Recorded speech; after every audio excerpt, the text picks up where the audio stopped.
I'm very grateful that you invited me to moderate this discussion. And it's a topic of discussion that is long overdue and one that we really need to have with community leaders and our representatives at the grassroots so that we could best understand what's going on there and we see how best we can engage them.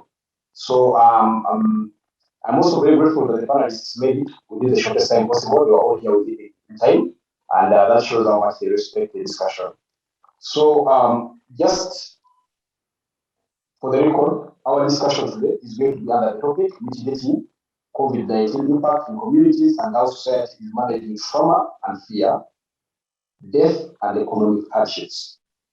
That is the discussion, ladies and gentlemen, that we are going to have. Our viewers, our panel today is made up of 5 people, 5 eminent panelists. We are going to have Robert Masereka, who is a theological educator. We are going to have Akuku Skovia, who is a church minister, and we are going to have Reverend Benjamin Mhereza Kwizeera, who is the priest of East Ruwenzori Diocese. We are going to have Mirembe Jackline, who is a teacher, and we are going to have Aminah Gainamungu, accountant and founder of Gwe Nange Charity organization. Like I stated, all these are with us, and we are going to start the discussion in a few. So I'll first give a brief preamble. We all know that COVID-19 has been with us over a year now.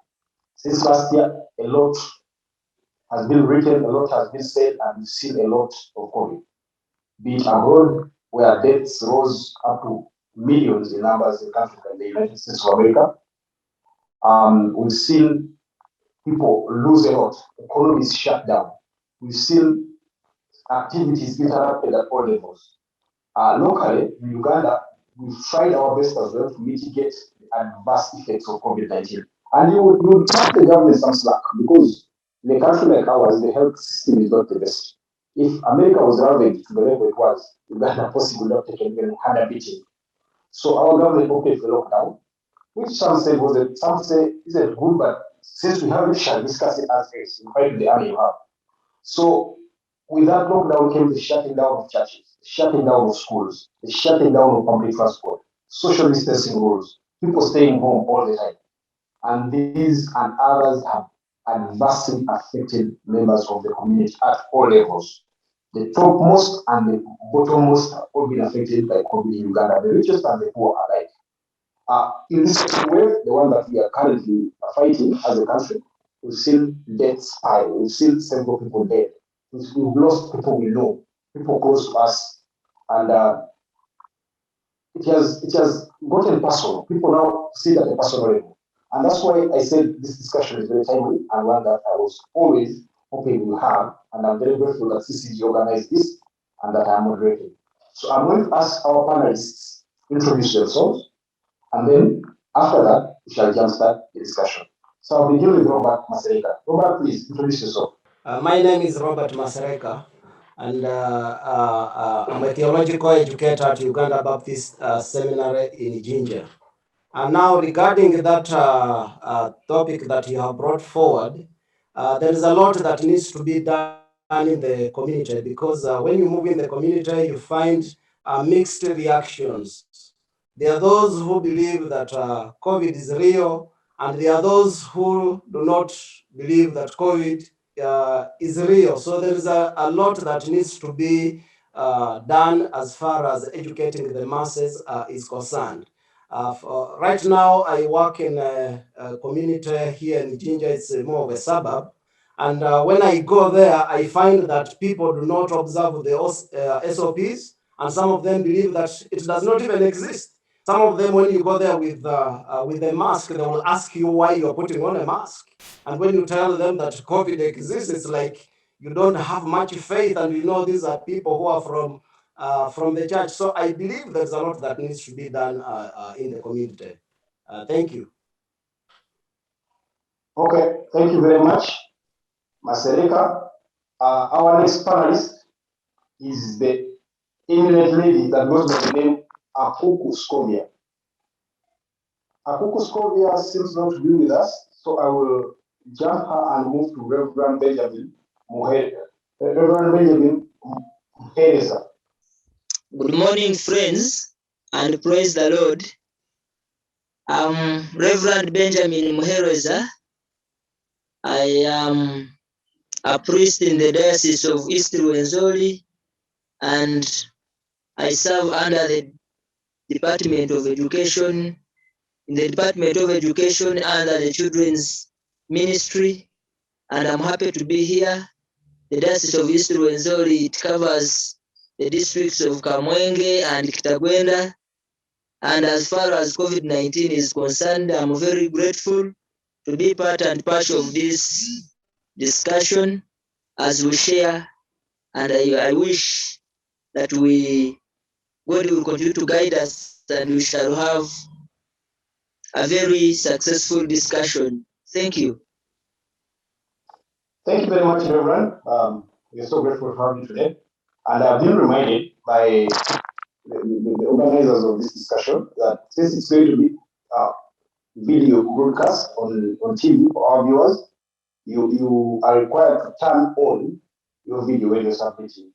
The problem would come if you all turn on. So for that, to mitigate that, I'll always turn mine off after submitting so that you can turn on. You can always have one video at a time. Okay. From Reverend, can we move next to Mirembe Jackline? Jackline, turn on your audio. Yes. Okay. Yes, can you hear me now? Yes, you can. Can you hear me? Yes, we can hear you. Okay, unfortunately, my network this side is not very good, but let's go on. Good morning, members. My name is Mirembe Jackline, a teacher at Sakolo Kagwa Primary School, Mango Branch. So according to the way I see the situation, for me, I'll speak as a teacher, mainly. Yeah, people are believing that COVID is real, and to be honest, there is a lot of fear in people, and people are trying to follow the SOPs as given by the government. So I hope with time, as we continue talking to people and encouraging them, fear will become less and we shall move on with life. Thank you so much. Thank you very much, Mirembe. We are going to move Aminah, our final panelist in the event that Scovia issue is sorted. So the floor is yours, Aminah. Okay. Good morning. Good morning, my dear fellow panelists. I hope you can get me well. Yeah, we are getting you well. Yes, you get well. That's good. Assalamu alaikum wa rahmatullahi wa barakatuh. And good morning to everyone. My name is Gainamungu Aminah. I'm an accountant by profession, and I'm the founder of Gwe Nange Charity International, where we empower and then give to the less privileged in charity. So it's empowerment and the link between empowerment and charity. We are located here in Budo, and currently we are working with skills, vocational skills. So I'm very glad that I'm part of the panel, and I think this discussion is going to have a mileage for all our viewers and to us as the individuals that are part of the change. I believe we are part of a very big change to our communities and to everyone that may be watching us. Thank you very much. I'm ready to be part of the discussion. Of course, we are grateful that you are ready to be part of the discussion, Aminah. Someone had said that my audio wasn't, I wasn't audible enough. Is it any clearer? It's okay. Hello there? Is my audio loud enough now? Yes. Okay, that's better. So, can I confirm, is Scovia now with us? Admin?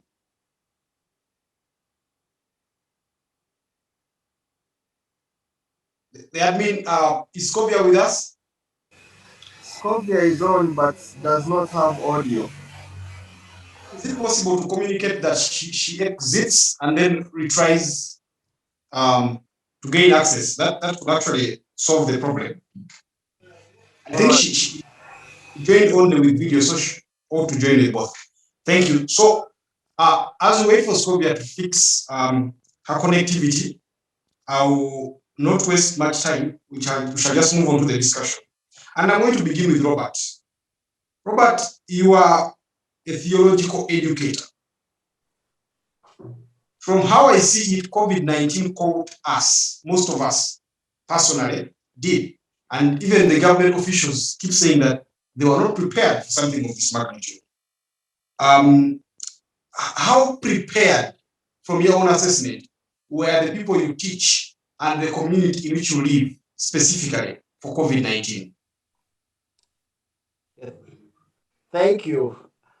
From my perspective and the people who come at the seminary here, I saw that people were not prepared. Robert, Because, we kept on hearing of, these epidemics have been there from those early days, even from Robert. 1500s, 1600, and they just get people unprepared. And even Robert. here, the same thing, people were not prepared. Robert, just a second. Do you mind turning on your video? Okay, thank you. Yeah, you could turn on your video and then explain that point in 3 minutes. Okay. Okay. Yeah, so what I'm saying is that we handle pastors here and other church leaders. Actually, we are here too. We are seated two people with Agustav Odonyo, who is the Dean of Students. I think I'll also give him some time also to explain the same point. But from my own perspective is that church leaders and even the churches were not prepared. They caught unprepared. And I've said that these epidemics have been there from those early days. This is not the first of the kind that we see. But when we look into history, we find that there have been there over 20 epidemics. And this is also one of them. I think this is like the 22nd.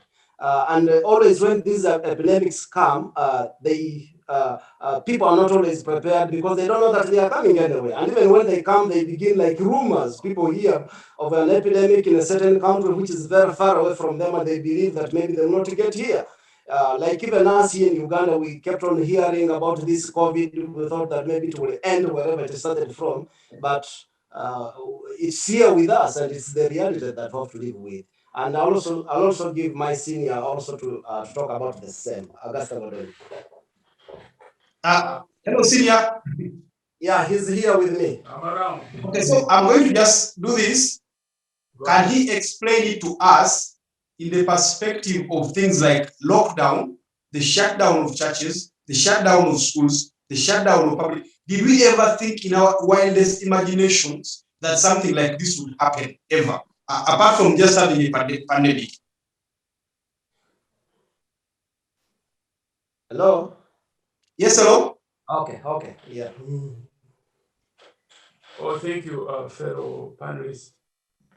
Depending on that question, there has never been any thought at all, because even the generation we are dealing with today is a new generation. These things happen and take quite a while before it happens again. So such that it is not taking into interest. Until the first one happened, the first lockdown we had, I think that moved our brains to begin to search into history to find out how these things happened and how they were handled. And we saw the message that was caused in the world. So there was no expectation in that kind of area at all. Even people began to wonder, how can churches be closed? How can schools be closed? What is this kind of thing that can swat down every plant in the whole world? There's no transport. You are not allowed even to leave from your home. Those histories have never been told to the young children who are growing. I never heard my parents talk about this kind of thing. When I grew up, I'm 9 years now. I never heard one day my parents talking about this and say there was such a serious thing. So there was no plan, there was no understanding about this, there was no expectation about this. So it caught everybody by surprise. So people began to struggle through to see how do we live with this. That's why I think Mr. Masereka told us, said, people have had mixed reactions. Some thought this political thing, some thought, well, this is not true, until they see it happening. And they suspected maybe it is happening far away, it's not very close to us, it won't reach us. Those kind of beliefs will not be there until they see it coming right home. You see, so there was no preparation and there was no expectation. But now people are believing and they're beginning to see how to deal with it because it's become a reality. Wow, that was very elaborate. Thank you very much. Welcome. So I'll confirm again with the admin. Do we have Scovia now with us? Since we don't have Scovia with us, I'm going to move to Reverend Benjamin. I'm sure the Reverend is with us and he introduced himself very elaborately much earlier. So, Reverend, the church plays an important role of comforting grief-stricken people. With COVID came a lot of grief, and yet the social distancing rules also led to closure of churches and other places of worship in the communities. Nowadays, COVID-19 related deaths have their burials performed by strangers from the Ministry of Health. How has all this impacted on the community you lead as a church leader? Thank you, brother. Our moderator, our brother Godwin.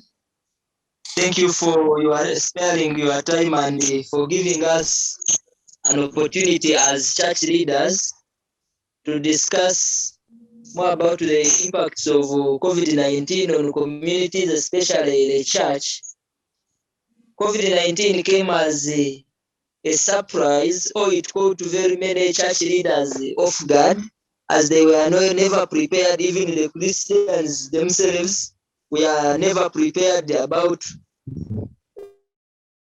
They never thought about it, that COVID-19 could exist or could come and reach and impact them the way it has impacted their lives. But all in all, they have lived to accept the reality, though some have not accepted the reality.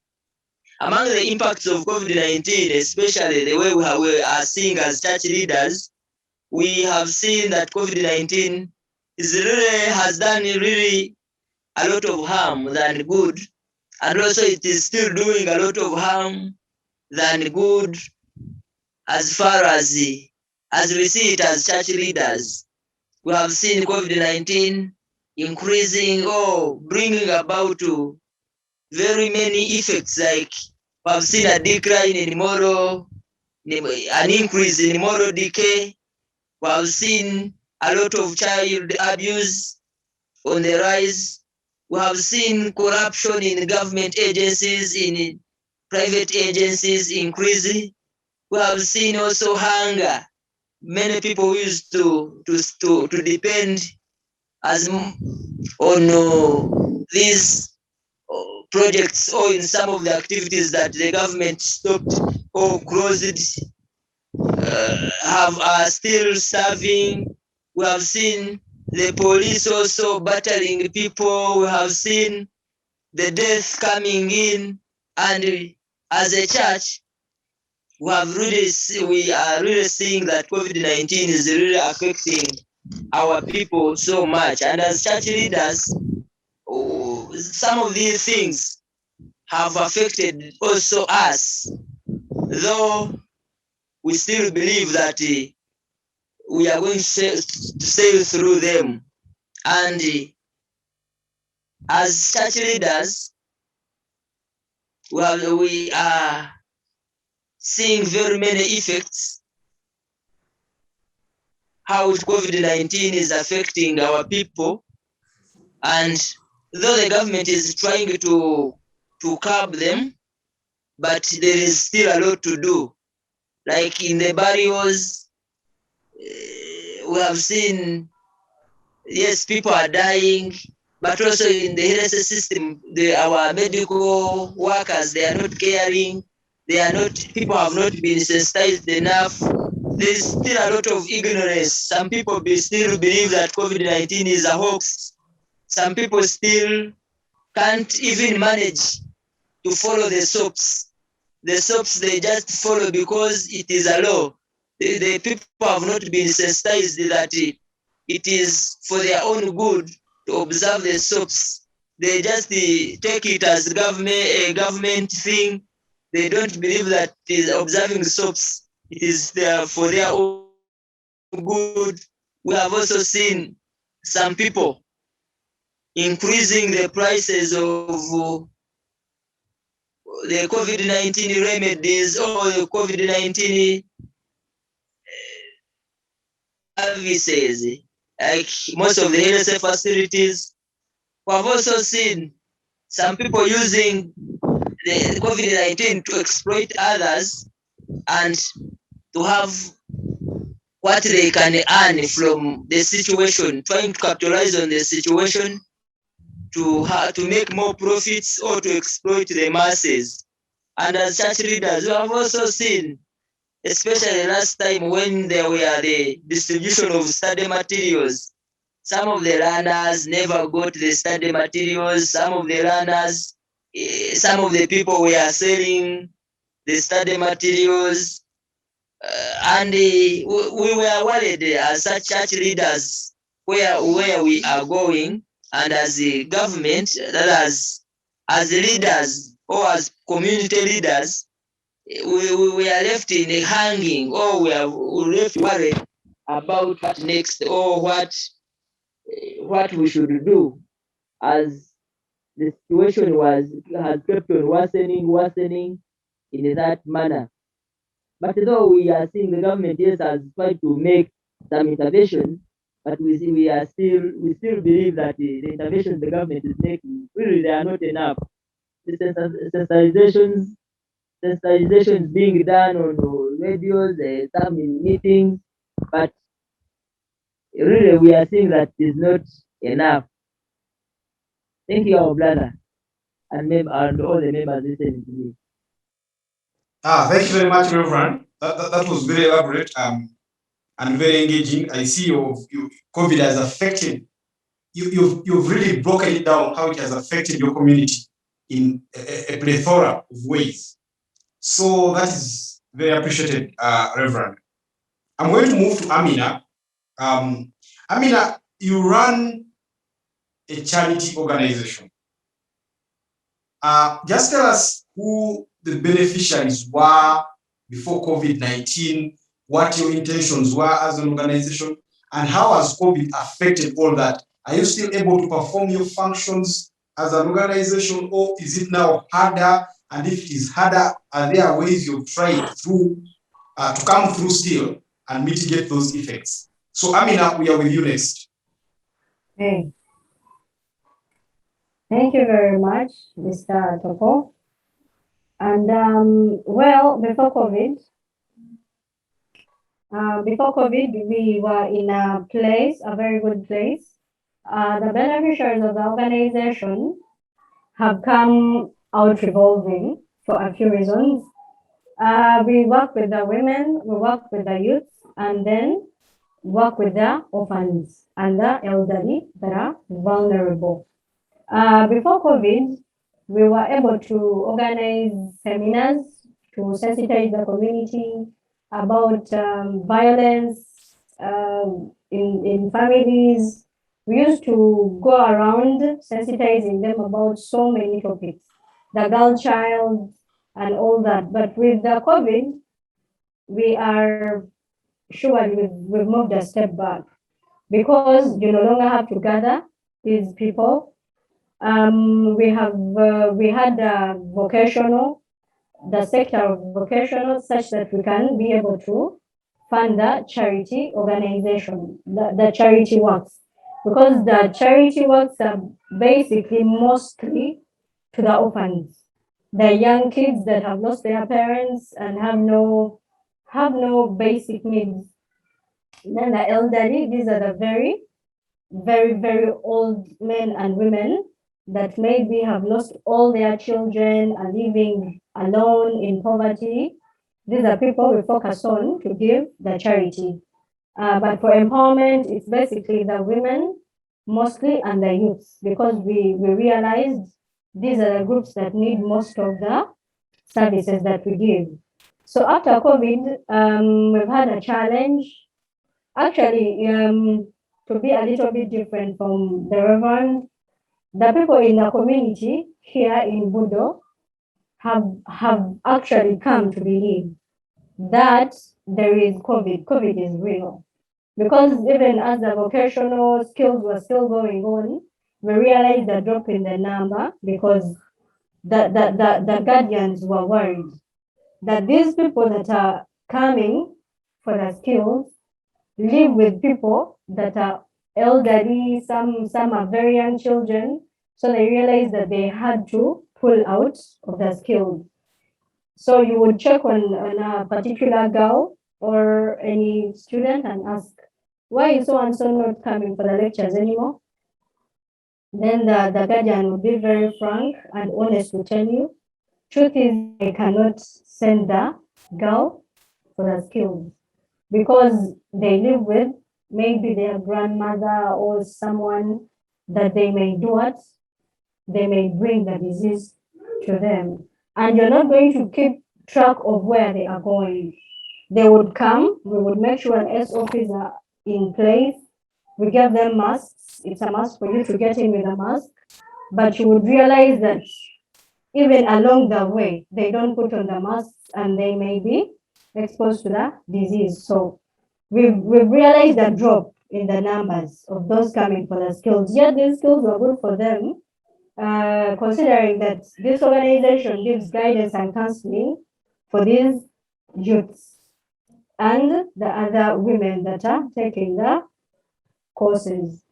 But after the pandemic, the people have decided to practically keep in their houses. To me, yes, we've had a drop, but it is a good sign that people are getting the information. You would not like for someone to have a skill, yet they are taking the disease to their families. Surely, everything else can wait.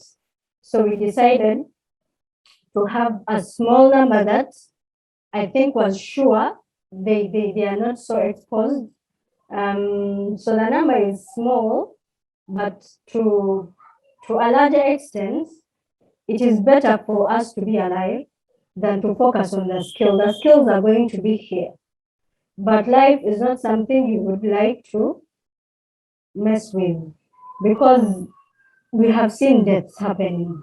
You cannot give a deaf ear if someone told you, I would like the skill, I'm going to come back, but then look at the mentorship and everything first before they are alive. So we have told them it's okay. After the pandemic, please come back, but be sure our beneficiaries are still in shape when they come back. Because what is worrying us is these girls are going home. They are sitting home. And the guardians were already calling us, now the kids, this one is sleeping too much, they're not waking up. They wake up so late, we are like, we can't do much, just make sure you keep the guidance and counseling going on as we were doing it here with them. But to me, I think COVID is kind of a necessary evil, really. It has its challenges, but it has also come with good. Because people have decided to also pull their kids away from school and then bring them to the vocational arts, the vocational system, which is very good. I've seen kids transform. We teach them computer. Right now we have some of them doing the computer, the girls and boys, because we don't segregate them according to sexes or age. It's open. So, Mr. Toko, I think I'm 50-50 glad the COVID has brought in so much challenge, much as also it has brought some good. We have woken up, parents have time for their kids now. You don't see very many of them running around the village anymore because parents have agreed that COVID is real and they will not risk the death in their families. Thank you very much, Mr. Toko. Thank you very much. Someone called me. I hope that didn't interrupt. And if it did, I am ultimately sorry. The call came through. So I am turning to Mirembe. When they sent me the list of panelists, they said Mirembe is a teacher by profession. Then I said, but you see, everyone here is a teacher in a way or two. When you're a church leader like Reverend, you're a teacher. When you're a theological educator, you're a teacher. When you are a church minister like Scobia, you're a teacher. But regardless, let's move to Mirembe. Mirembe Jackline, I'm going to ask you, how has COVID-19 affected you individually as a teacher? And teachers don't work alone. Normally they work in concert with other teachers and an institution called a school or whatever they call it. How has COVID affected you at that level of a teacher, then with all your colleagues and the institution as a whole? Thank you so much, Mr. Toko. I personally, can you get me well? Yes, we can get you well, but we're going to request that you turn on your video. Can you get me? Yes, we can. Thank you. It's turned on. I personally,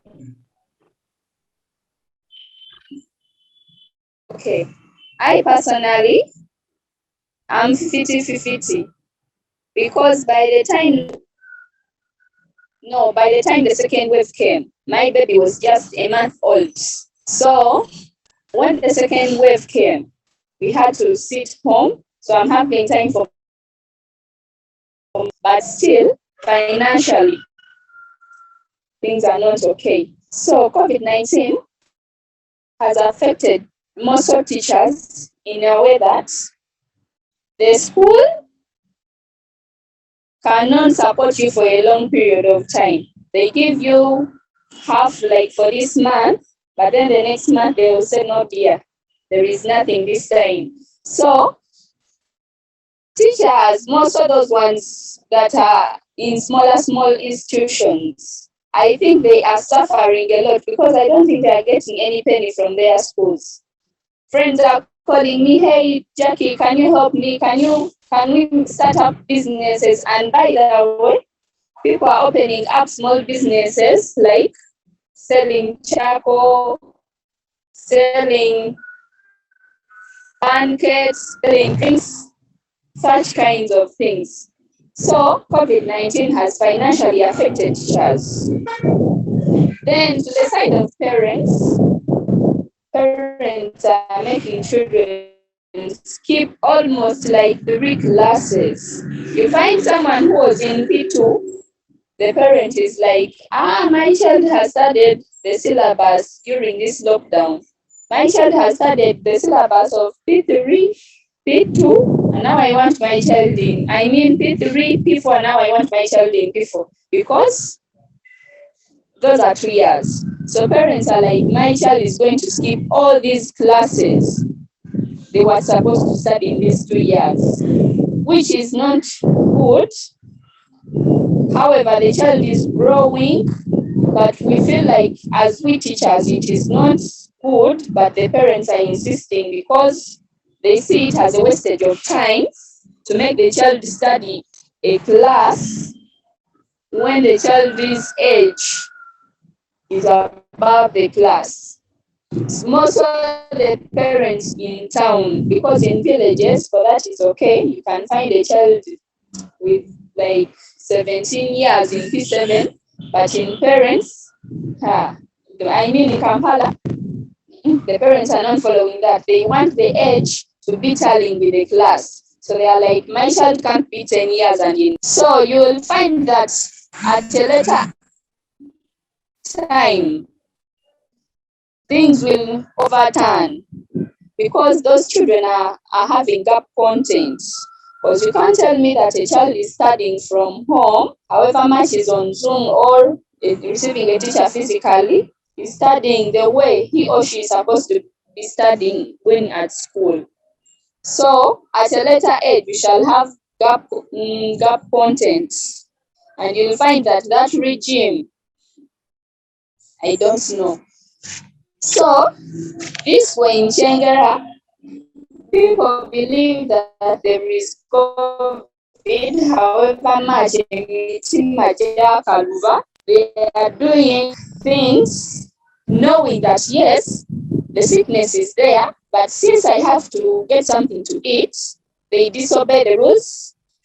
They go in town where they are not allowed, and they are doing things that they are not supposed to be doing just because they are looking for something to eat, you know. So majorly, that is it.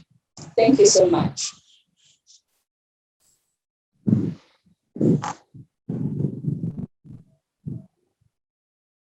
Okay, thank you very much, Mirembe. Can I ask finally our friend Sylvia managed to come through? Admin, I'll keep asking you this. Admin? Sylvia was on and she got off. Okay, let's hope that when she gets back, it will eventually work for her. So we are done with Mirembe. That means we are done with the first round of questions. We are now moving to the second round, and I'll begin with Robert. Robert, even from the topic of discussion, when you hear words like trauma, fear, death, economic hardships, these show that a society is affected in many ways, and these many ways can affect mental health. Mental health in the way that people literally get depressed, people get all sorts of problems. You see cases of suicide rising, and this is not a desirable state of affairs. As a trainer or in the community, and a trainer of trainers, we just want to know, how are you helping those closest to you cope up with these problems? Some of your students, your colleagues, and members out there in the community in Jinja, how are you helping them in whatever way you're doing? Okay, thank you, Godwin. You know, the most important word in people is the word hope. Because it doesn't matter how much hardship someone is going through, but if they know that with hope, then that person can be helped. And in our theological training here, and even in the churches, even in the community, we just give people hope, because we tell people that looking at history, we find that people suffered, and when they were given words of hope, then they were able to continue, and they are able to go through the pandemic successfully. So what we do as a church, as a seminary, we give people words of hope that that this COVID-19 is here, but time will come, it will go. And also we tell them that there is hope in God. If they put their trust in God, God will enable them to overcome the pandemic which is here with us. I will also let my senior to contribute to that. Thank you very much again, Godwin. Sure, we are doing a lot on that area as we sit down to begin with to pray. And as we pray, then we have time to call the students all around to find out what is going on in their different regions. Some tell us of how some situations are really too bad, and they need to hear words from elders. How do the elders encourage them about the situation in which they are going through? And then, having gone around, we are able to discuss that with them and tell them what is going in other places, and also showing them the power of God for the purpose for why they live, letting them know that as they live for God. Everything is happening not because God has no idea, God has, but what's the purpose we get out of this? As we read from the Bible, it becomes now real. So we give them that hope Robert is talking about. We give them the hope to live. Preparing them for the best or for the worst. In any case, it gets worse, and some person has died, or a member in the family has been affected. How do they go through this? So we give them those words of hope through encouragement. But what they already have an idea also, not to be very far away from their people, but find a way to contact them, find a way to encourage them, find a way. I was talking to one from from Otuboy. And he says, you know, because of this social distance, I'm isolated, I'm alone. I'm doing my things alone. So you see, but because we are able, he has a telephone, we are able to speak to him. Yeah, we speak words of hope and bring encouragement to his life, to know that his life is very valuable. There are people who care, and speaking to him like this gives him a lot of courage to live, even when worse gets worse. So we are trying to do that to help the community not to get off, because there are some, like you said, they get in those kind of difficult, traumatic times. Some make the wrong decisions. They go ahead and say, I think my life has come to an end. Even before that, then he judges himself. He hangs himself. He takes poison. You know, he runs away from home. He does those kind of things and say, no, you endure. Stay and endure, because this has covered every other part of the world. You know, it is not only particular for you, so that you can judge yourself and say, well, maybe I'm cursed. So we speak those kind of things to them. So we are getting in touch with our students, and we feel as we get in touch with them, they get messages from us. They are able to use the same messages to encourage even people in their local communities at large. So thank you. Wow, wow. That's very informative, and that's I also felt like I was being cancelled as you spoke. And that's very important. So we are going to move to Reverend. I hope Reverend is still with us. So I'm going to request Robert that you turn off your video. Okay. So Reverend, this is your question. Yes. Okay, thank you. COVID-19 has done a lot of bad things, but it has also exposed a lot of bad things. COVID has exposed a lot of, can I call it moral decay, a breakdown of the moral fiber in society that I talked about earlier. We have seen hospitals charging very exorbitant amounts. We've read of hospitals that have held cadavers or dead bodies and said, unless you pay our balance of 90 million, you won't take the corpse for burial.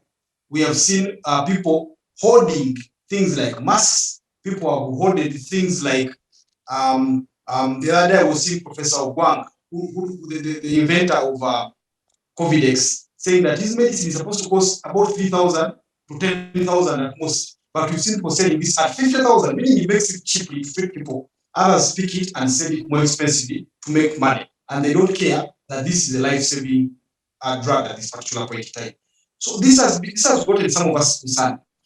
We have churches everywhere. We have religious leaders like you preaching every Sunday to people to change and soften their hearts and prepare for the kingdom of God, and also to live the righteous life on earth. So when you see all these things, what comes to your mind, and what lessons do you draw from this when churches open? How are you going to help to help people get better in their hearts, so that next time you have a problem like this, they don't take economic advantage of it, but join us as a community and humanity to fight the problem? Thank you, brother. I'm very humbled to have this opportunity to share with the members about the way the church we are trying to react with what we have seen affecting our people in this COVID-19 situation and this lockdown wave. And as a church, it is giving us very many lessons. First of all, we have seen that the people whom we have been ministering to, some of them have seen that those whom we have been seeing as sheep, some of them they behave like wolves. And we have seen after when churches reopen, how we are going to be tackling, how we are going to handle them, or how to tackle the problem. And as my brother, as I had already talked about moral decay, I've seen there is really an increase in the moral decay. Our people have done very many weird things. Some of those who are rising prices of COVID-19 remedies, they are our Christians. Some of those people stealing the relief items, they are our Christians. Some of those people who own those hospitals and the clinics and health facilities, they are our Christians. And we have really seen that we are going to change the way we have been delivering the gospel to them. We need to adjust so that they can also be catered for, because we have seen where the gaps are. And my friends listening to me or watching me this morning, I also want to remind you that as a church, we are also trying in this situation to curb out or to deal with the challenges at hand. We are trying to preach the gospel on social media. We are trying to visit those who are struggling. We are trying to conduct also Sunday services. And we are also guiding our people to know that there is still hope at the end of the tunnel. Though the situation looks to be worse, or to always we are reminding them that it's not over or it's not the end. There is still some hope, or they should have hope that at the end of this hard situation, they are going to see light, or they are going to see good things. The bad things they are going through now, that they are teaching them, they are training them to know that there is God is trying to shape them, or the fire that is burning them now, it is preparing them to know that there is a lot that they are going to gain from the tests they are going through now. Because COVID has exposed even the countries they used to trust or to expect the donations, or to expect help from, they are now also suffering the same fate, or they are even worse than our people, the way they are.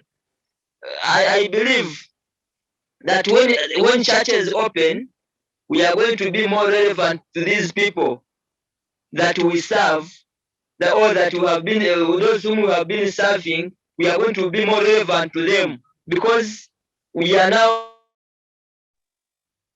like, if the third wave comes in, the third wave of COVID-19, if it comes in when the churches have opened, we are now going to prepare them to prepare, or to know that if disaster strikes again, they need to have reservoirs, or to get prepared that anything can happen anytime. Thank you, brother. All right. Thank you very much, Reverend. You're always very elaborate in your responses, and that is very important for our viewers. I hope they will appreciate that. So I'm going to move now to Aminah. Aminah wears many caps. She's an accountant. She's a university lecturer. She is a founder of a charity organization. But now I'm going to come from the angle of economics, and that is because you're an accountant. As a community leader, Aminah, how best would you advise young people out there, the women, the men, the youths that are doing businesses, that we are doing businesses and have lost everything, or that we are employed and have since been laid off, to handle these economic impacts that COVID-19 has brought? Thank you, Mr. First and foremost, looking at the trauma and the fear, we are looking at social media as a very informative platform for them. You know, before COVID, so many people were, I think, let me call it comfortable. So many people were comfortable with themselves. So what we are telling people right now, what I would advise is, please diversify, get out of your comfort zone. So many of us were employed and doing okay, but we've been laid off. So what next? Look at the inner self. Look at your abilities that you had not looked at. We've seen teachers that have actually abandoned going to class willfully, even after the lockdown had been lifted. They did not want to go back to school. They have decided they have decided to take different paths in their lives. And they're telling you, I did not know I could earn this much. Instead of me getting locked up, because in our organization, GNCI, Gwe Nange, we say that changing mindsets to improve people's lives. Everything comes from the mind. The moment you think of yourself as a failure, the moment you think of yourself as, if I'm not in school, if I'm not in this particular organization, if I'm not in a company, I'm finished. Indeed, you're going to be finished. But what is GNCI telling you? We are telling people that everything is coming from your mind. Change your mindset. During this time, grab a skill. During this time, learn something new. There is always magic to the mind. Change your mindset. Get out there. People, I think most of our youths have a problem with self-esteem. They have a problem with, let me use the Uganda word as they usually say, bananda babate, but we have come a long way from that place. Do not look at what the people are going to think of you. At the end of the day, you need to have bread on your plate. We have families, we are mothers, we are fathers. You are not going to sit and cry to the government. As people cry to government, I'm like, the government is not, the government is yourself. Change yourself, change your mindset.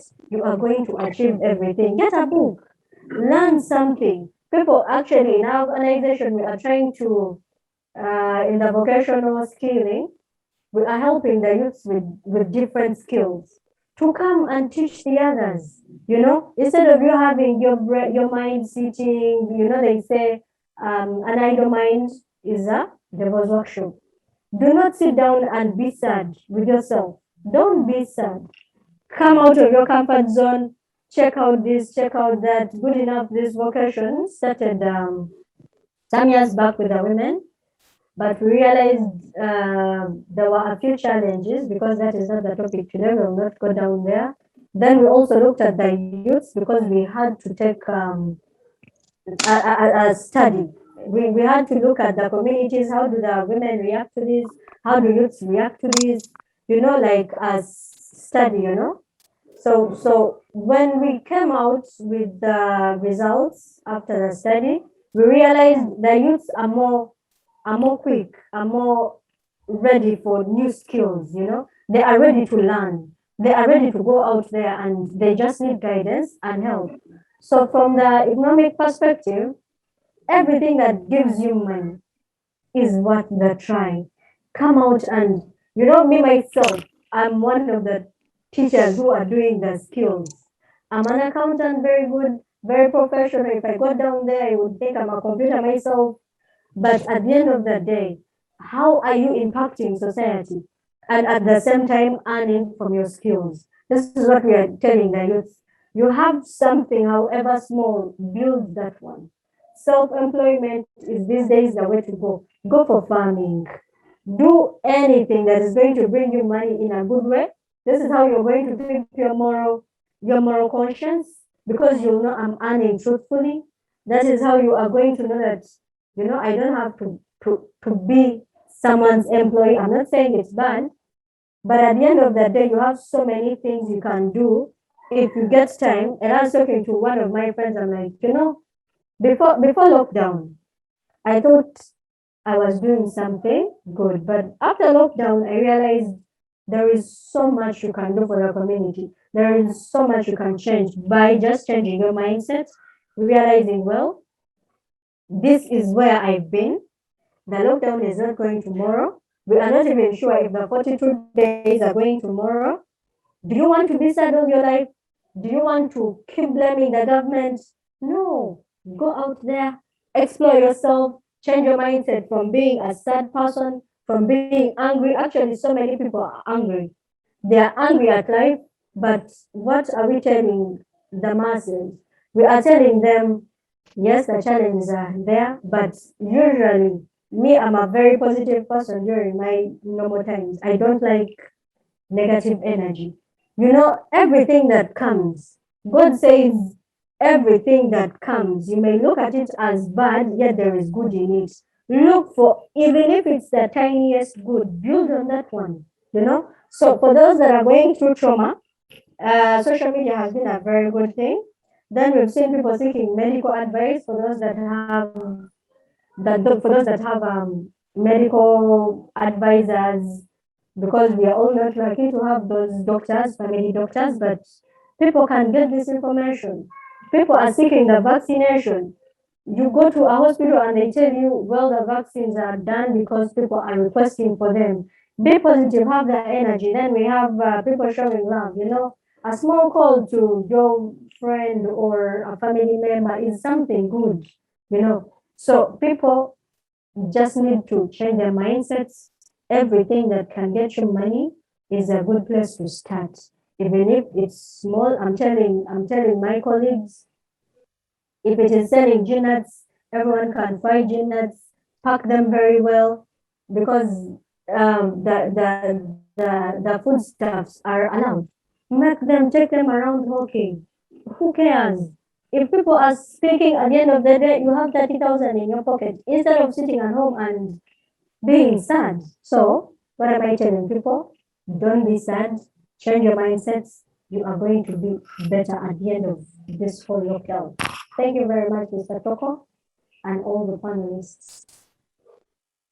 Wow, thank you very much. That was very educative, and I'm sure that our viewers out there are going to love that. I hope some of them pick this advice, especially young people, and engage in just what you told them, so they can make ends meet at the end of the day. Like you said, it's not about people laughing; it's about you getting the money. So thank you. It's also at this point that I want to introduce a very eminent member that has joined us. We have Reverend Jesse Ajuna. Reverend Jesse joined us as the discussion was progressing, and he is now with us. He is the parish priest in Kamwenge, a place called Sayuni Parish. That's where he does the work of preaching God's word to the sheep.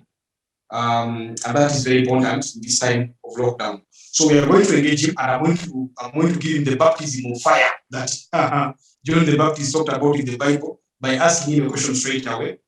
And Reverend, this is your question. That's Reverend Jesse. So with COVID-19 came the deaths, the loss of jobs, disgruntled families, broken marriages, a lot of bad things. And this has led to fears that children, when I was young, my mom used to say that children are the angels on earth. Children who are God's angels on earth are going to take a very, very big beating. When families break down, when marriages break down, when father is shouting to the mother, and there's domestic violence, the kids, this adversely impacts on the kids. And there are reports that this is already happening, like I've stated. So how, as a church leader, do you think churches should help people in these times to mitigate this, to control and ensure that this is under control, that it doesn't happen, but if it is happening, it happens in the least possible number of cases and doesn't get out of hand? So, Reverend Jesse, the floor is yours. Reverend Jesse, just unmute your mic and turn on your video. Okay. Yeah, thank you very much, Brother Godwin.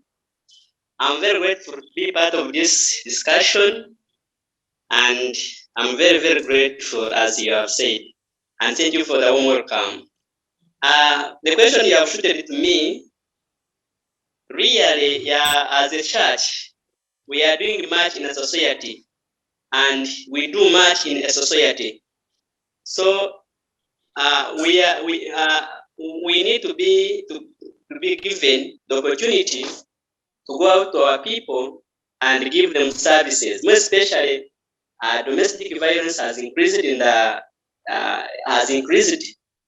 But when the church steps in, at least we can do much about that one, and people can be encouraged, motivated, and at the end of it all, at least families can settle. So at the church, we are needed. It is my suggestion that the government it should give us the opportunity to serve, more especially to reach the young ones and even the elders. So we do a lot of work. And more to that, we are not seated as clergy at the church. We're also doing something online.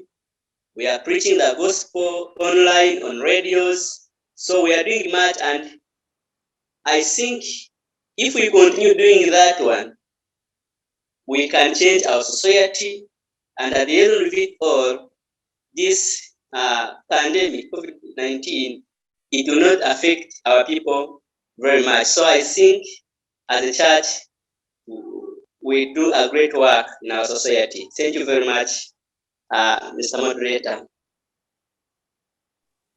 Thank you. Wow. Thank you very much. You can now turn off the video. That finishes our second round of questions. So I am now going to move to our usual suspect, Robert, and our brother that is with him. So I'm going to put to you two this question: that the government are opting for up-down approach handling COVID-19.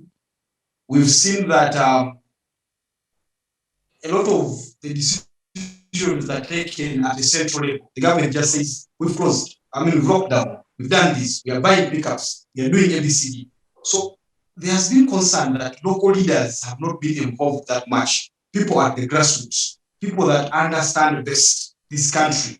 Because if you have someone who heads a village, he knows best that village and everything to do with it. And it's from these villages, very many of them, that the country comes to be. So my question is, to the two of you, do you think that we would have performed better? And I'm not saying we have performed the worst. We have done well. But when you do well, that means that you actually even do better. Do you think we would have performed better if government had opted to engage community leaders with a bottom-up approach instead of the current up-down approach? Yes. Okay, yeah, thank you, Godwin. You know, as a church, we look at leadership as a very important part of society. There is no society that can live without leadership. And even when we read our Bible, we find that whenever God wanted to do something, he first raised leaders. And he raises leaders for a purpose. And you know, you cannot lead society in isolation. You cannot say you're going to decide everything. You look at the people that you are leading. So you cannot implement anything without engaging the people that you are leading. But the problem we have is that we don't have leaders who are a model to our society. Because most of the leaders that we have, even in the church, I'm not talking about the political leaders alone, but even the church, you'll find that the church is suffering because of poor leadership. Leaders who are not concerned about the people that they are leading. So the approach of the government is not bad. But those people, they need to engage also the local leaders, because if I'm not on the grassroots, I don't know what is happening there. I don't know who is who. So it's this local leader who will help me to identify the person who is in need. But even you'll find that there's lack of integrity here and there. Even those local leaders, they can be corrupted. That they will go and choose people who are not in need. Instead of helping the government to identify those who are in need. So the approach of the government is not wrong, but it is us who are the leaders who are not men and women of integrity that we do things in transparency. I will let Augustine also to go. Thank you, Godwin. The other thing is that you see, pandemic comes very fast and it gives no room. It doesn't give a lot of room to engage those who are down. And you know the level, when we talk about people who are down there in the rural areas, their level of picking up information, you can imagine even since this lockdown, we are still finding that there are people who have mixed mind. They are saying, yes, this is real. Others are saying, no, this is not real. So how long does it take to cause even that one who says this is not real to understand, so that you may be able to take up the decision that the government takes to say, please, we are coming to a lockdown. It would have done much of the damage, you see, to the society. And also, as we talk about leaders, we do believe that leaders are the best of the society. That's what it should be. Leaders should be the best of the society. They should be able to see very far where things are coming from and have very high expectations of different things that might occur and think about how to prepare. Because before they put on news, local news here for people in the local areas to understand, the government should have had enough information about these kind of things happening elsewhere. And then when they know about that, they come and then they try to disseminate this information to the local people in the rural areas to understand, so that the decisions may be taken and then can be taken correctly. So there's that kind of gap in between the level of understanding and also the dissemination of the information from the government to the local people takes a while, and that's why sometimes we may feel there's a confusion in the decision taken, and then they go on to blame who, to say, oh, the government has done bad. Why have they done this very quickly? Why do they put this before us? You know, yes, they are enough to capture the information. I mean, they capture the spread. But the local person does not know how speedy this thing is spreading, because he is not well informed. He's not having enough information about it. So that's the way I see the problem. Otherwise, the decision the government takes should be okay to hurry up in order to help to save the situation. But to get that information to the understanding of the people in the rural area may take a while. So if there's that kind of quick communication, even when you put them on radio, put them on television or what, still they have their time to discuss, but they discuss at their level, you know. So thank you. That's how I see it. Wow, thank you very much, Rev. Odonyo Agustav. I see Mirembe is back with us. We lost her at some point, and that's why I skipped her on purpose. So, Mirembe, I'm going to ask you what is going to be your second last question. That you talked about teachers, you talked about parents insisting that their children have learned from home and are in position to skip classes. I want to understand this from the perspective of children and you being a teacher. We've also read of children who have gotten pregnant, teenage pregnancies. We are told that has shot through the roof. We've been told of HIV coming as a result of the lockdown because children are home. I read a report the other day on child labor in Busoga.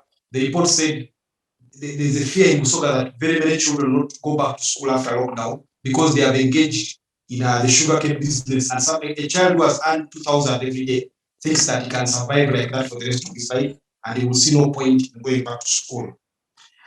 In your own perspective, in your own view, how can teachers like yourself in the community down there, where we all stay, help these children during this lockdown? Yes, there is no going to school. Yes, there is no movement. Yes, there is no gathering. But we can't lose a whole generation of students because of and pupils because of a lockdown. So I think that if we engage in some particular way, which I don't know, but believing that knowing that you're a teacher, I believe that you have the best approach to this. How best should teachers go about this? And yes, teachers, and you being a parent, perhaps even parents. Thank you. Mirembe, are you with us? Just turn on your microphone and turn on your video if you're with us. Thank you so much, Mr. Toko. Now, I as a teacher, are you getting me? Can I go on? Okay. I as a teacher, I think the best way I can help these children,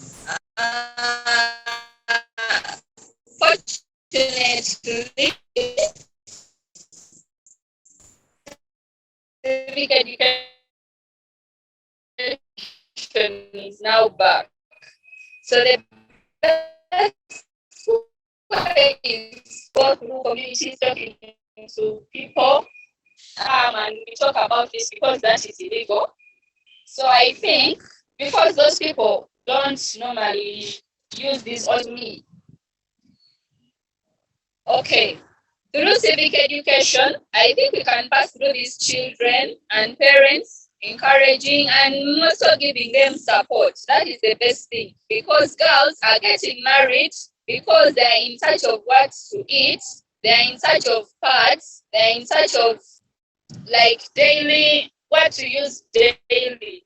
So that is what is making them get pregnant because boys from this way, those who have been working from this way are back in villages with some kind of little money.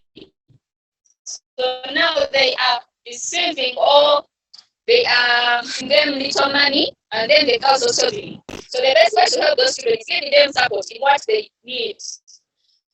Like pads, you support the parents with food, because some parents are sending children to go and search for food. So that is the problem, because we cannot collect children that come, you come daily for studying, and that is illegal. So I think through civic education and giving them support financially, that is the best way we can help those children. Thank you so much. Okay, thank you very much. We are more or less done, and we are going to be finishing in the next maybe like 20 minutes. So I'm going to finish this way.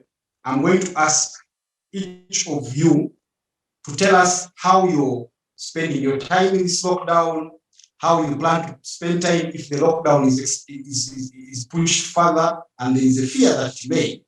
And then just tell us, just advise us, the community out here, the viewers, how best should they spend their time during this lockdown. So we are going to start with, yes, we are going to start with Robert.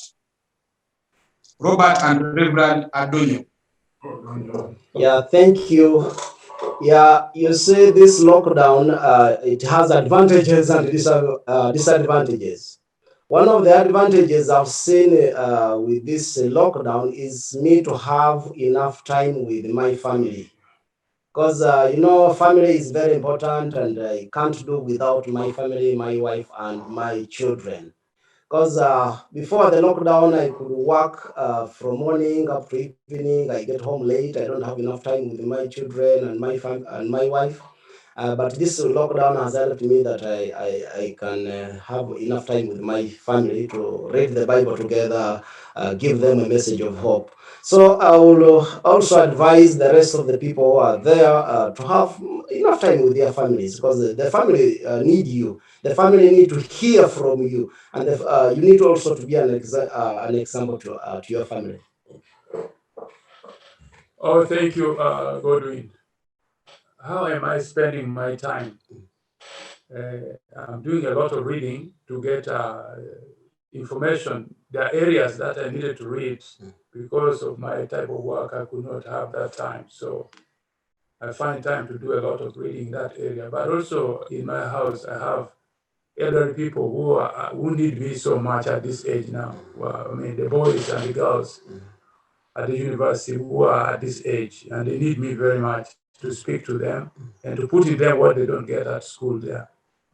So I take time to have discussions with them, and then even have time to talk with some of my sons who are already married, about what they are going through. And some told me, when you are speaking to us now, don't speak to us as a son to a father relationship, but speak to us as mature people who are handling the same kind of issues going on together. I love to hear that kind of expression.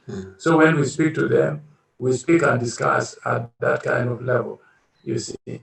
So, and also to have time to pray and to have time to read the Bible and also encourage other people. I try to check on other people to find, sometimes you find their life is so low, you see, they might take wrong decisions because they think the end has come. So speaking to them and still getting back to giving them that kind of hope that you can still live and life will still be there. Please love yourself. Don't hate your life. Don't feel you are cursed. those kind of things, and bring hope into their lives. And some, they say, you have made my day. You have made my day. I like that. So I encourage people, please, some of those activities I do, and then have time to do exercises also to keep myself at this age physically fit, walk around, and then also take some jogging, you see, and keep around like that. So thank you. I'm going to ask the two of you before you go off. Hello? Yes. Just advise the community out there. Just tell us three books, each of you, that you think reading would be very good during this time. This time I'm reading a book, and this book is of a little bit of higher level. We use it to teach the degree class. Okay. Let the nation be glad by Dr. Piper. He deals with a lot of issues of how to praise God during this kind of tough time of suffering. There's a chapter to deal with that, and it gives the meaning of why suffering is still beneficial, how God uses suffering. Then from the Bible, I use the book of Job to see what Job goes through during the time of that time of suffering. And then also in the Bible, reading the book of Acts of Apostles. To see how the church got spread and how the church moved from one area to another. Then possibly lastly, also, as you were asking several questions, the book on church history, this church history, to show them how the church came through with suffering. People die, people are persecuted, they go through problems like that, but still the church survives and it continues, and people still get committed, those whom God has called to continue to serve Him. Yeah. So. Actually, I was also going to mention the same, Let the Nations Be Glad. Yeah, very good book. And also the book of Acts of the Apostles, because that one is very important to see how those early Christians went through suffering and how they overcame those that suffering. So I think it's good that the masses read their scriptures. What is lacking in our community is that people don't read their scriptures. There are some who just wait to hear from the priest or they hear from the pastors, but it is good that we read the word of God for ourselves. Yeah, that will help us to grow in the word of God and to know what it means to us. Thank you. Then Thank you very much. Possibly finally, let the nations be glad. Let me say this finally. Yes, please. Yeah. When the first lockdown came in, I heard a lot of announcements being made by the presidents talking about the scientists. They say, we are making this lockdown based on the information given by the scientists. I heard the president of Kenya say that, our president said this information stuff from this. Then I thought in one area, I say, why don't we consult also history? History could also have something. History repeats itself, you see.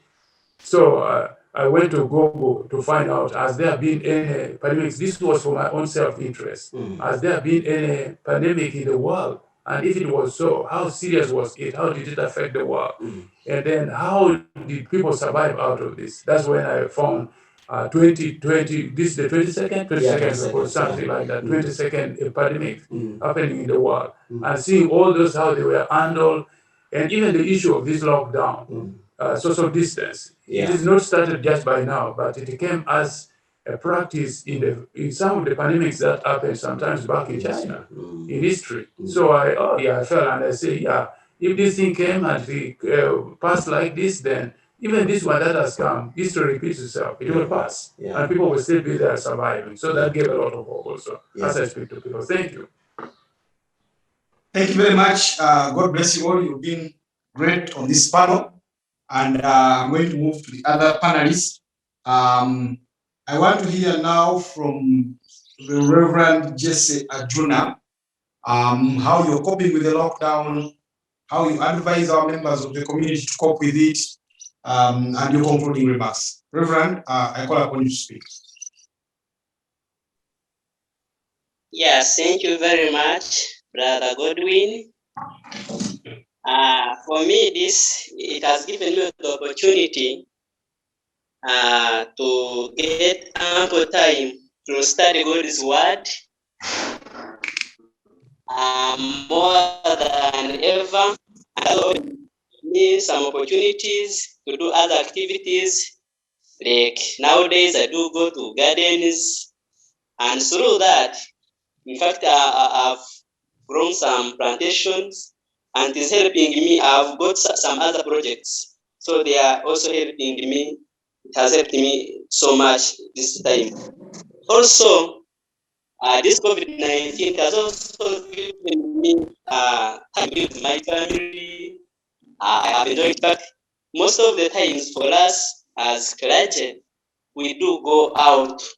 We take a walk outside our families, people. But I have gathered with I have got time, ample time with my family. We have shared much and us very much. So we have got some risks, but also opportunities, more especially to our families and to other activities at home.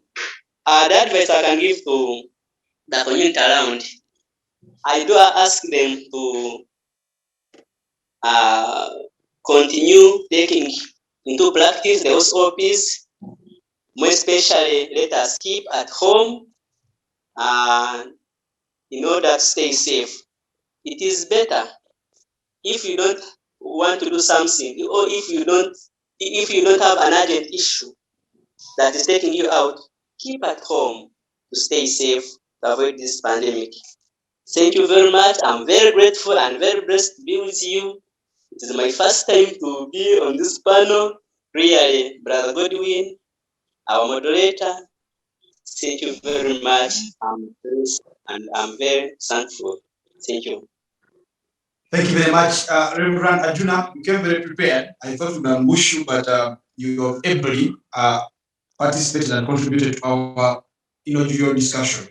So we're going to move next to Mirembe.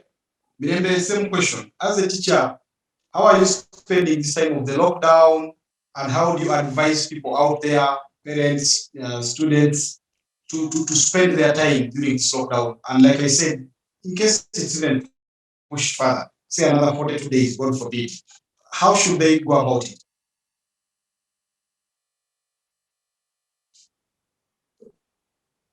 Okay, are you getting me? Yes, we are. Thank you.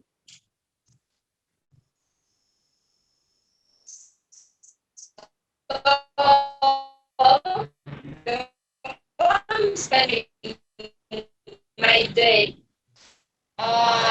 I have time for my family, and I got time to look for my sister. I had never seen her before because her mother died when I was young, and she's the eldest. I had never seen her before. So I got time to look for her, and we met. I thank God for that. So, of course, I have got time for my child. That was not the issue before, because I didn't have time at all for my home. So I thank God that I have time for my family now. But the disadvantage of this lockdown still, I had plans for these 2 years actually, but unfortunately I haven't been able to meet them. But I pray that the lockdown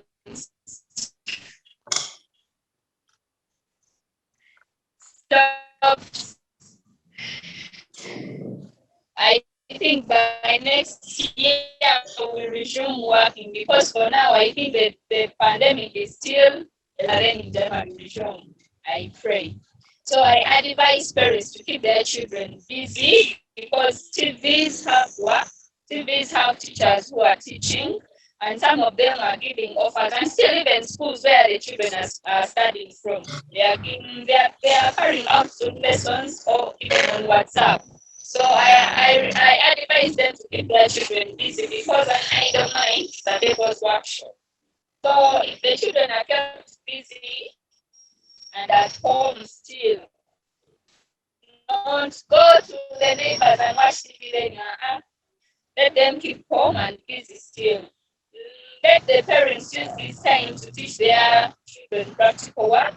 Also girls, like how to cook, their culture. Yeah, that is it. Thank you so much. I'm glad to be on this platform. Thank you so much. Okay, thank you very much, Jacqueline, for those parting shots. Let's move now to Reverend Benjamin. Reverend Benjamin, same question. How are you coping with the lockdown? What message do you have for people out there? People who are distressed, people who no longer go to church, students who are no longer going to school. How should they keep busy? How should they make themselves useful and more productive in this time? Thank you very much, my brother, for the time that you have had today.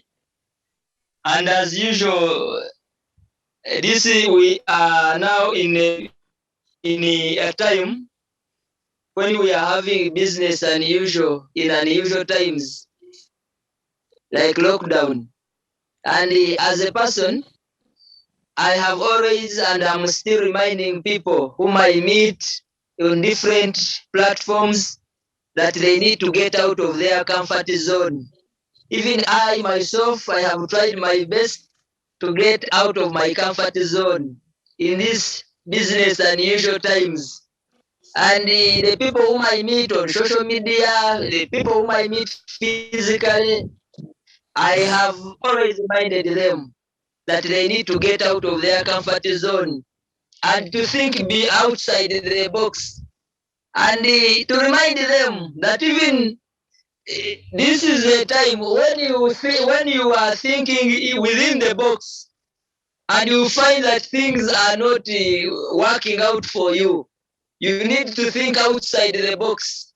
If even thinking outside the box is not enough, you can even remove the box and you think wholesomely. That's how I'm advising people. I need to think and to act in these abnormal or business unusual times. And I'm also requesting them to have a mindset change, because the way, we have something that we usually affirm every Sunday, and we remind our people that the way things it's the way they are and it's the way they will be. Things have to change. Some things have to change, though God's word remains the same. But we need to change our mindset so that we can have the best out of these business unusual times. And as a person, I'm also trying to do more sensitization of church leaders on social media and Christians on social media. And those whom I meet, I also take some time to visit the sick, whom I know, those who are suffering, who are sick, those ones whom I know that they are in prison. We also have a prison here, and I also take time to go and visit people there. As I observe I put on my mask, but I visit people at the prison. I pray with the prisoners. I pray with the police officers. I also take time to think and also to have time with my family and to teach people about how they can start income generating projects.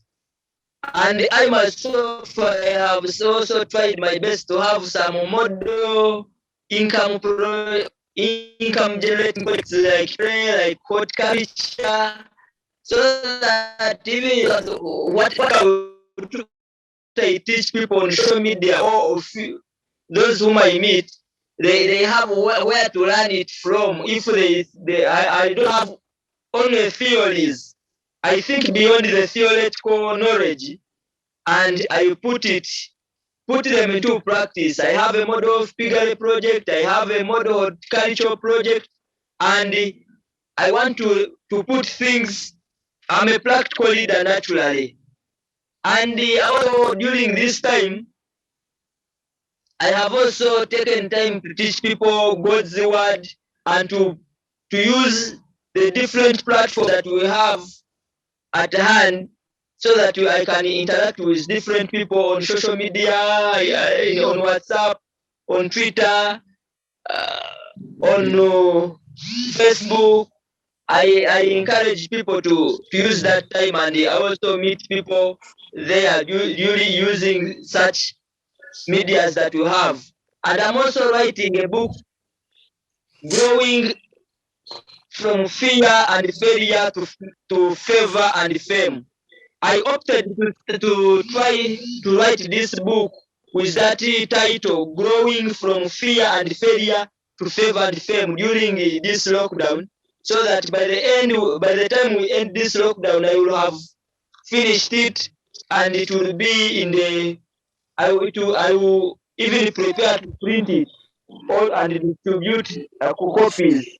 And as I conclude, I am also encouraging people, especially those ones who have been injured by this lockdown and COVID-19, like our brothers and sisters who have been affected, who were in school and they are no longer in school.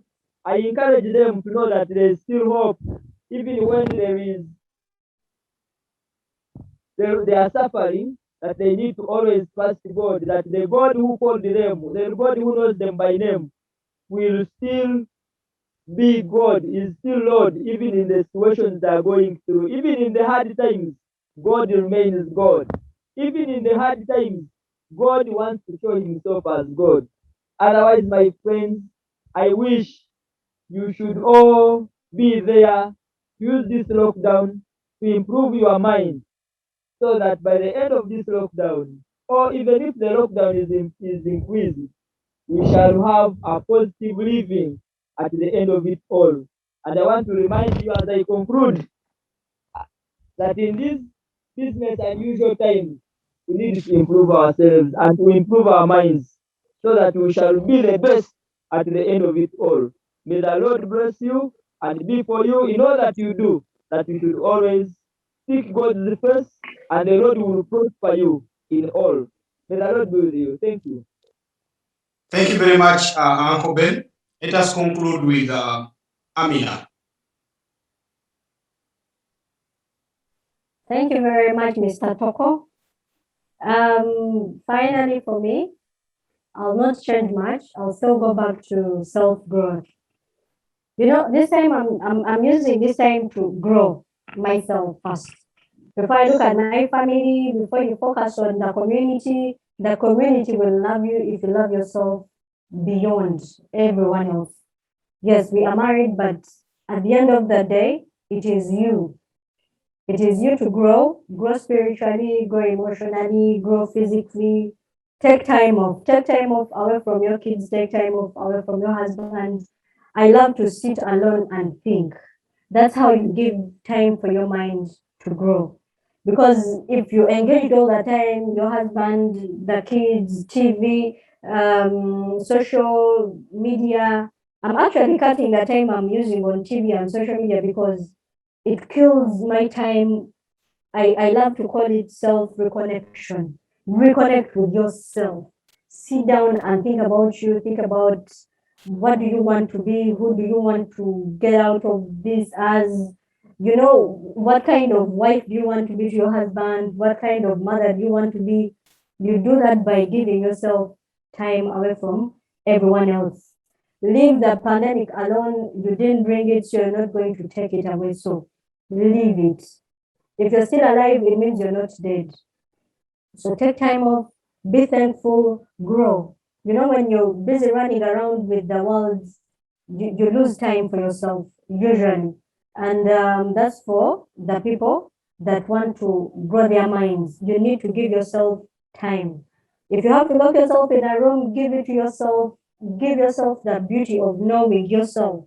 Because after a very long time, you may find yourself lost in all this, my community, my kids, my husband, you know. Take time off for yourself. Then two, for the youth, please know that this is just a phase.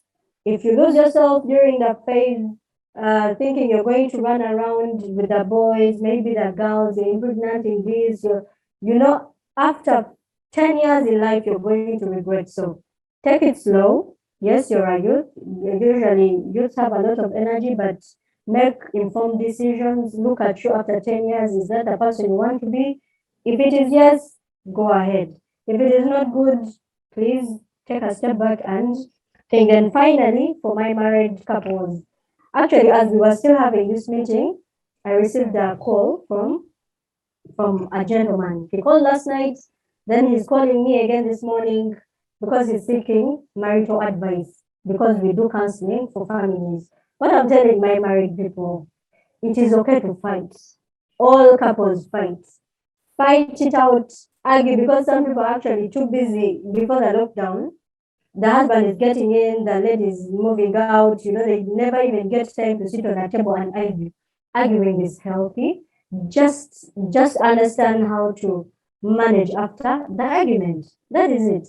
But me, basically, right now, I'm taking time to grow myself so I can be a better wife, a better mother, and impact on my community, because the vocational skilling is still going. We're doing the tailoring. We actually do tailoring, bakery, computer studies, guidance and counseling. Then we also do aerobics for the kids, because as you grow, the body has a lot of energy. If you don't spend it somewhere, that is how people go and spend it on other people's girls. But if they're working out, sports, it is something to take their minds off. So I think that is it for me, guys. Take time off to grow. It will help you change your mindsets and come out a better person. Thank you very much. I hope you can call me again for the next meeting, because I've had fun learning. We also hope that when we call you the next time you come. I will. Sure. I hope I'm not busy with my husband or kids somewhere. Okay, have a blessed day. Have a good day. Bye. Okay, thank you very much, Aminah. Thank you very much, Uncle Ben. Thank you very much, Robert and Agustav. Thank you very much, Jacqueline. Thank you, the panelists. And our viewers, thank you for participating in this discussion. We hope that you learn a lot.